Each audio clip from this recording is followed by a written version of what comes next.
علیکم کتابوں کی دنیا میں خوش آمدید۔ نمرہ احمد کے ناول جنت کے پتے کی قسط نمبر 14 آپ کے پیش خدمت ہے۔ بیوک ادا کے ایک ویران سے ساحل کے قریب ہوٹل گرینڈ واقع تھا۔ یہ ہوٹل جزیرے کے بازار کے رش اور سیاحوں کے شور ہنگامے سے کافی دور تھا۔ یہ بیوک ادا کا سب سے بڑا اور سب سے مہنگا ہوٹل تھا۔ دیمت فردوس پچھلے 3.5 سال سے ہوٹل کے مالک کی پرسنل سیکرٹری تھی۔ اس کا عہدہ 3.5 برس میں وہی رہا تھا، البتہ اس کا باس بدل گیا تھا۔ کچھ سال پہلے وہ ازمیر سے استنبول آئی تھی۔ ازمیر بھی ترکی کا ہی ایک شہر تھا۔ استنبول میں کئی جگہ دھکے کھانے کے بعد بالآخر اسے یہاں نوکری ملی تھی۔ تب اس کا باس عبد الرحمن پاشا نہیں تھا، مگر ان 3 برسوں میں بہت کچھ بدلا، حتیٰ کہ خود ہوٹل گرینڈ بھی بدل گیا تھا۔ پچھلا باس بہت خوش خلق اور سادہ سا آدمی تھا، جس میں کوئی بناوٹ نہیں تھی۔ ہوٹل کا مالک ہونے کے باوجود وہ اکثر نیچے ریسٹورنٹ کے کچن میں کام کرتا تھا۔ اس کے عام سے حلیے کو دیکھ کر کوئی کہہ نہیں سکتا تھا کہ یہ شخص ایک رئیس ہے۔ پھر اس نے دیکھا کہ باس کا بھائی عبد الرحمن پاشا اکثر و بیشتر آنے جانے لگا ہے۔ آہستہ آہستہ ہوٹل کا کنٹرول اور آفس اسی کی دسترس میں چلا گیا۔ یہ سب کچھ عبد الرحمن پاشا نے کیسے اپنے قابو میں کیا، اس کا بھائی کہاں چلا گیا، یہ کبھی کسی کو پتہ نہ تھا۔ عبد الرحمن پاشا نے اسے چھوٹے موٹے دفتری کاموں کے علاوہ کبھی کوئی کام نہ کہا تھا۔ ان سب باتوں کے باوجود وہ عبد الرحمن پاشا کی بہت بڑی پرستار تھی۔ اس نے زندگی میں کبھی اتنا سحر انگیز اور شاندار آدمی نہیں دیکھا تھا۔ بات صرف ہینڈسم ہونے کی نہیں تھی، بات اس وقار اور مقناطیسیت کی تھی جو اس کی شخصیت تھی۔ اسی لمحے انٹرکام کی گھنٹی بجی۔ اس نے فون اٹھایا۔ یس سر، دیمت، برنگ می اے کافی۔ بھاری آواز میں حکم دے کر اس نے فون رکھ دیا۔ اپنا سارا کام چھوڑ کر دیمت نے مستعدی سے کافی تیار کی۔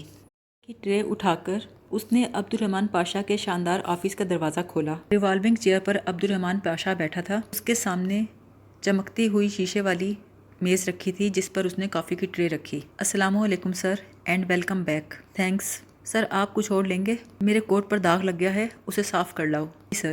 دیمت نے احتیاط سے کوٹ اٹھایا اور باہر نکل گئی۔ 15 منٹ کے بعد جب سیاہی کا دھبا صاف کر کے لائی تو پاشا کا آفس سگریٹوں کے دھوئیں سے بھرا تھا۔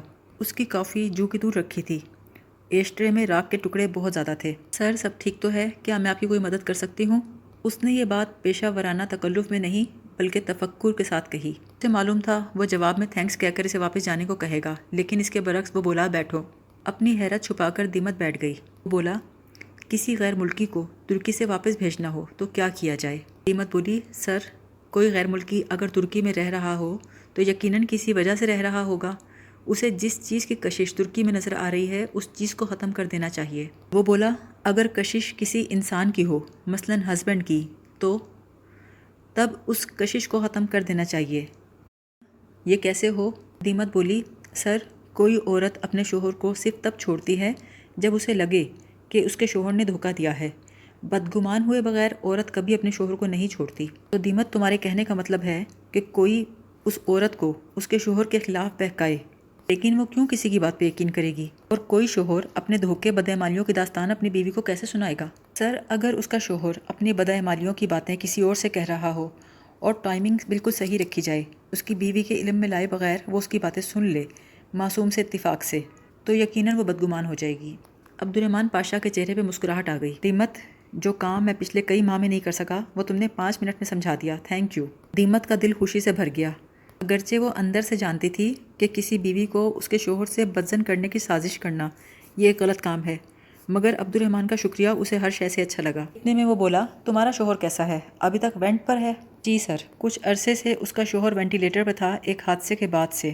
پاشا بولا ایڈوانس سیلری چاہیے ہو تو بتا دینا۔ Thank you sir. وہ مسکرائی۔ عبد الرحمن اسے لالچ دے رہا تھا، یہ اس کے مشورے کا انعام تھا۔ وہ واپس جانے کے لیے مڑی، پیچھے وہ بولا تمہارا ہیئر سٹائل بہت اچھا ہے دیمت۔ دیمت کو عجیب سی الجھن ہوئی۔ پچھلے 3 برسوں میں اس نے کبھی دیمت کی کسی بات کی اس طرح سے تعریف نہ کی تھی۔ وہ عورتوں کی طرف متوجہ ہونے والا بندہ نہیں تھا۔ تھینک یو سر، ویسے تمہارا پچھلا ہیئر سٹائل بھی اچھا تھا۔ پچھلا؟ اس نے الجھ کر اپنے باس کو دیکھا۔ ہاں ہاں، جو انطالیہ کے ساحل پر تھا، تم پر گھنگریالے سرخ بال اچھے لگتے ہیں۔ دیمت کے قدموں سے نیچے زمین سرک گئی، پتھر کا بت بن کے رہ گئی۔ دقت تمام وہ اسے کمرے سے نکلی اور باہر آ کر اپنی کرسی پر ڈھہ گئی۔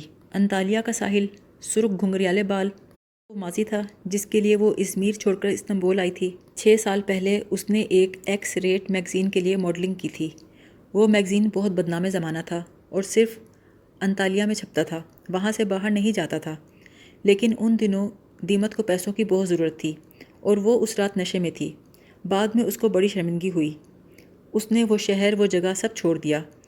خاندان والوں اور اس کے دوستوں کو کبھی بھی اس میگزین کی ان کاپیوں کا علم نہ ہو سکا۔ اب تک تو وہ میگزین ردی کا ڈھیر بھی بن چکا ہوگا، لیکن یہ عبد الرحمن پاشا کو کیسے پتہ چلا؟ وہ اس دھمکی کو بخوبی سمجھ رہی تھی کہ اگر اس نے اس گفتگو کو کسی کے سامنے دہرایا تو وہ بھی اس میگزین کو منظر عام پہ لے آئے گا، چاہے اس کے بعد اس کا گھر، اس کے بچے اور زندگی سب تباہ ہو جائے۔ اس کی آنکھوں میں آنسو امڑ آئے اور اس نے سوچا، بلیک میلر کہیں کا۔ آج اس کو اندازہ ہوا کہ کیسے عبد الرحمن پاشا نے ہر شے کو اپنے قابو میں کیا ہوگا۔ سامنے بند دروازے کے پیچھے اپنے آفس میں وہ کوئی نمبر ڈھونڈ رہا تھا۔ نمبر پر آ کر اس کا ہاتھ رک گیا۔ یہ نمبر اس نے انگریزی میں بردر ڈیئرسٹ کے نام سے محفوظ کر رکھا تھا۔ اب اس نمبر پہ رابطہ کرنے کا وقت آ گیا تھا، اگر ہر چیز ویسی ہی ہوتی جائے جیسی وہ سوچ رہا تھا۔ مسکرا کر نمبر دیکھا، پھر اس کے نام پیغام لکھا۔ میں انڈیا سے واپس بیوکدا آ چکا ہوں، کیا ہم مل سکتے ہیں؟ پیغام جانے کے تھوڑی دیر بعد ہی رپلائی آ گیا، جہنم میں جاؤ تم، میں تمہاری شکل بھی نہیں دیکھنا چاہتا۔ پھر اس نے جوابی پیغام لکھا، میں جہنم میں بعد میں جاؤں گا، پہلے تم سے تو مل لوں۔ تم ہوٹل گرینڈ آؤ گے یا میں استقلال اسٹریٹ میں برگر کنگ پہ آ جاؤں؟ یہ لکھ کر اس نے سینڈ کا بٹن دبا دیا۔ اس صبح جب حلیمہ آنٹی کے گھر سے حیا واپس آ رہی تھی تو اس کے موبائل پر جہان کا پیغام آیا۔ بگی سے اترتے ہوئے اس نے پیغام پڑھا، سنو، میں کسی کام سے بیوکدا آ رہا ہوں، دوپہر میں ملتے ہیں، لنچ ساتھ ہی کریں گے، ٹھیک ہے؟ حیا نے حیرت سے ٹائم دیکھا، صبح کے 7 بجے تھے۔ اگر وہ ابھی چلا تو 8 ساڑھے 8 تک پہنچ جائے گا، پھر وہ دوپہر تک بیوکدا میں کیا کرے گا؟ اس کو کب سے اس جزیرے میں کوئی کام ہونے لگا؟ گھر آ کر اس نے موبائل پہ جہان کا نمبر ملایا۔ ہیلو، جہان کی آواز آئی تو پیچھے بازار کا شور بھی تھا۔ جہان، تم پہنچ گئے ہو؟ ہاں، میں تم سے دوپہر میں ملتا ہوں۔ تو تم دوپہر تک کیا کرو گے ادھر؟ میں کسی دوست سے ملنے آیا تھا، ابھی اسی کے پاس جا رہا ہوں۔ کون سا دوست ہے؟ کوئی تم نہیں جانتی، فارغ ہو کے کال کرتا ہوں۔ ابھی فون ڈسکنیکٹ نہیں کیا تھا، وہ دوسری طرف کسی سے بات کرنے میں مصروف تھا۔ ترکی میں کچھ کہہ رہا تھا، کوئی مبہم سا فکرہ جس میں حیا کو صرف ہوٹل گرینڈ سمجھ میں آیا، ساتھ ہی رابطہ منقطع ہو گیا۔ وہ ہوٹل گرینڈ جا رہا تھا؟ حیران ہونے کے ساتھ ساتھ حیا پریشان بھی ہوئی۔ کیا جہان کو علم نہیں کہ یہ ہوٹل عبد الرحمن پاشا کا ہے اور پاشا اب بیوکدا واپس آ گیا ہے؟ لوگ عموماً ریسٹورنٹس میں ہی ملتے ہیں، اس لیے اس نے اپنے دوست کو وہیں بلایا ہوگا۔ لیکن جہان کہاں جانتا ہے کہ عبد الرحمن پاشا ہے کون؟ اندر آ کر اس نے کہا، آج میں تمہارے ساتھ نہیں جا سکوں گی عائشہ، جہان آ رہا ہے۔ شور، عائشہ نے کہا۔ جلدی سے تیار ہو کر نکلی۔ باہر جو پہلی بگی نظر آئی اس سے کہا، کیا تم مجھے 10 منٹ میں پھولوں کی مارکیٹ پہنچا سکتے ہو؟ اس نے 5 لیرہ کے 2 نوٹ بگی بان کے سامنے کر کے سنجیدگی سے کہا۔ بگی بان نے سچ مچ ہی اسے 10 منٹ میں پہنچا دیا۔ پھولوں کی مارکیٹ لمبی سیدھی سڑک کے شروع میں تھی اور اس کے آخری سرے پر ہوٹل گرینڈ کی بلند و بالا عمارت تھی۔ وہ پھولوں کے ایک اسٹال پر جا کر کھڑی ہو گئی اور بے توجہی سے پھول اٹھا اٹھا کر دیکھنے لگی۔ گلی کے سرے پر ایک بگی رکی جس میں سے جہان باہر اترا۔ حیا ایک اونچے شیلف کے پیچھے جا کر وہ پودے دیکھنے لگی جو گملوں میں رکھے تھے۔ ان کی ٹہنیوں کے درمیان میں سے جہان نظر آ رہا تھا۔ اس نے دل میں کہا، آیا ہوگا کسی دوست سے ملنے، میں کیوں اس کے پیچھے پڑ گئی ہوں، کیوں اس کا تعاقب کر رہی ہوں؟ یہ سوچنے کے باوجود بھی وہ جہان کے پیچھے چل پڑی۔ ہوٹل میں داخل ہونے کی بجائے جہان چلتا چلتا ہوٹل گرینڈ کی پشت پر آ گیا۔ وہاں ایک چھوٹا سا پرائیویٹ پارکنگ لاٹ بنا ہوا تھا اور گارڈز پہرا دے رہے تھے۔ اس پہ نظر رکھنے کے لیے حیا ایک دکان پہ کھڑی ہو گئی اور سیلز مین سے کہا، ٹیولپ مل سکتے ہیں؟ جی ہاں، ٹیولپس تو استنبول میں بے تحاشا ہیں۔ دکاندار نے جوش و خروش سے اسے فیسٹیول کے بارے میں بتانا شروع کیا جس میں حیا کو کوئی دلچسپی نہ تھی۔ وہ بظاہر سر ہلا ہلا کر سن رہی تھی جبکہ ایک نگاہ اس نے مسلسل پر رکھی ہوئی تھی۔ وہ گارڈ سے کوئی بات کر رہا تھا۔ جب وہ واپس پلٹا تو حیا ایک میگزین لے کر اس میں اپنے آپ کو چھپا کر بیٹھ گئی۔ اس نے سوچا جب یہ یہاں سے گزر کر چلا جائے گا تو میں بھی پیچھے چلی جاؤں گی۔ اچانک کسی نے نرمی سے میگزین اس کے ہاتھ سے کھینچا۔ جب اپنا چہرہ چھپانے کے لیے میگزین سامنے کرتے ہیں تو اس کو الٹا نہیں پکڑتے۔ یہ جہان تھا۔ اگر زمین میں گڑ جانے کے لیے کوئی اور محاورہ ہوتا تو حیا سلیمان پر صادق آتا۔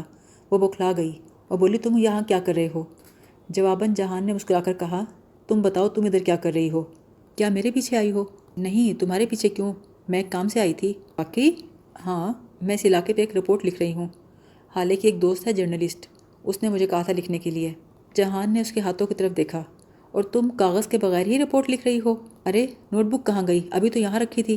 دکان کے کاؤنٹر پہ رکھی نوٹ بک اٹھائی اور سینے سے لگا لی۔ تم مل لی اپنے دوست سے جس سے ملنے کے لیے آئے تھے؟ نہیں، بعد میں ملوں گا۔ سلیمان ماموں آ رہے ہیں پرسوں، تمہیں پتہ ہے؟ ہاں مجھے پتہ ہے، آج میں تمہارے ساتھ ہی واپس چلی جاؤں گی۔ فوراً ہی پروگرام بنا لیا۔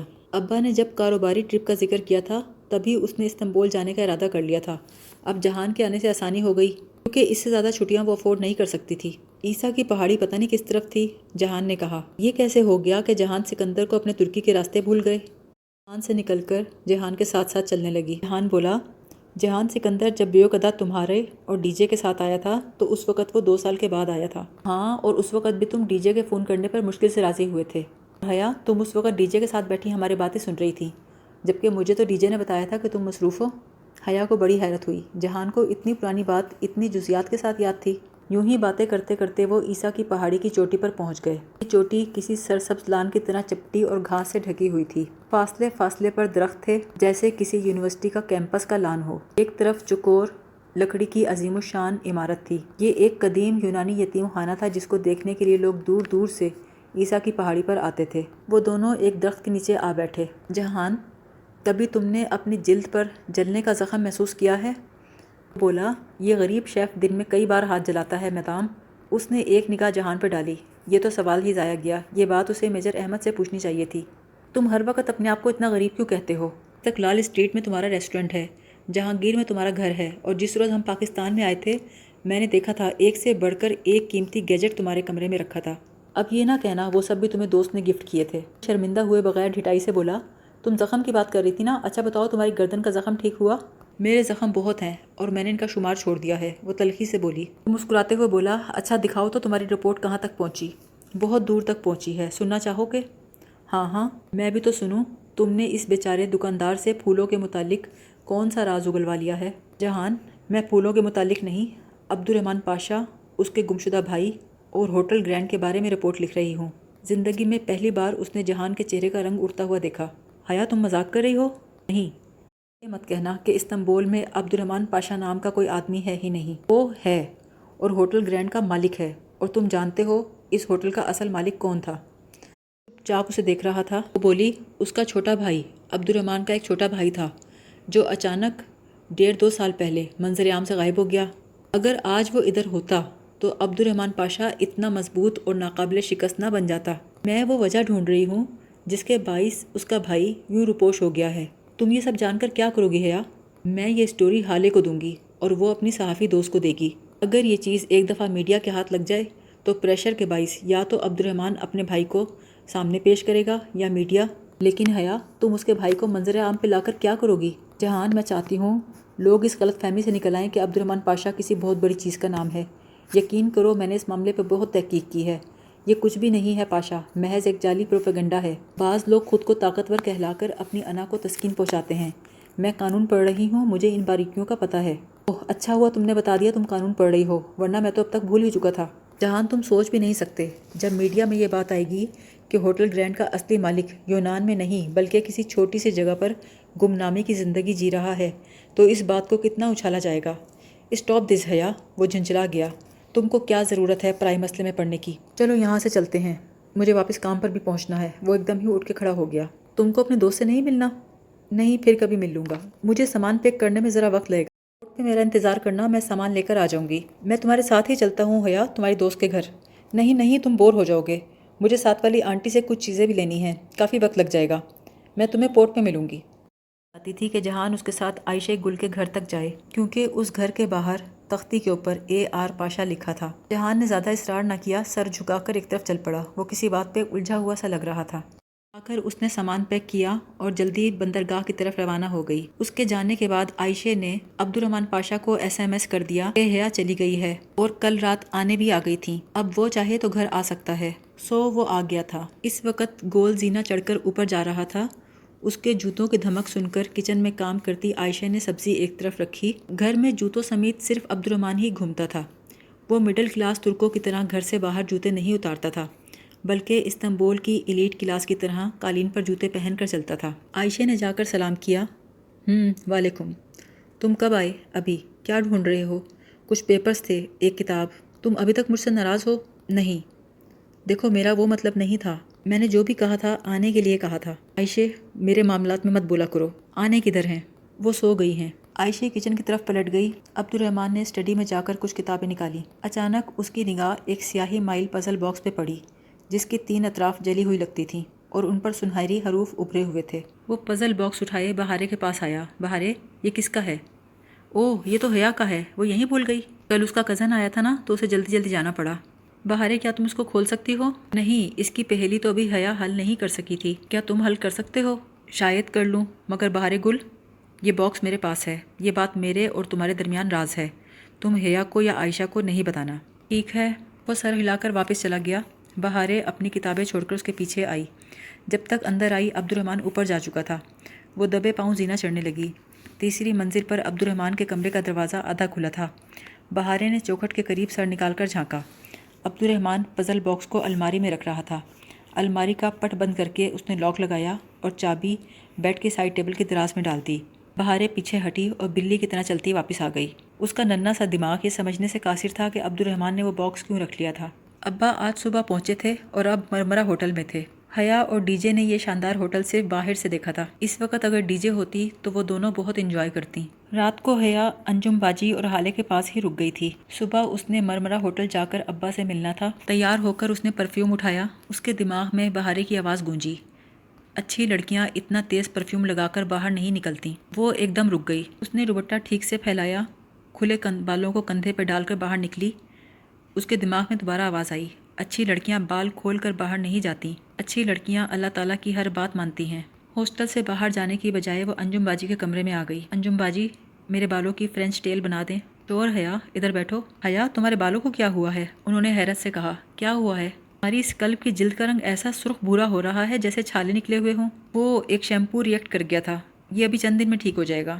چوٹی بناتے ہوئے حیا کے بال کھنچ رہے تھے اور سر کی جلد میں درد ہو رہا تھا، مگر وہ برداشت کر کے بیٹھی رہی۔ عائشہ نے جب وہ ویکس اتاری تھی تو اس کے بالوں کو کتنا نقصان ہوا کتنا نہیں، عائشہ نے یہ تفصیل نہیں بتائی تھی۔ اسے نہیں معلوم تھا کہ کبھی وہ اس سارے واقعے کی تفصیل دوبارہ سن پائے گی۔ باہر نکلنے سے قبل اس نے خود کو آئینے میں نہیں دیکھا۔ اسے پتا تھا کہ اس طرح کی چھٹیاں میں وہ زیادہ اچھی نہیں لگ رہی ہوگی۔ مرمرہ ہوٹل ٹاکسیم اسٹریٹ میں واقع تھا۔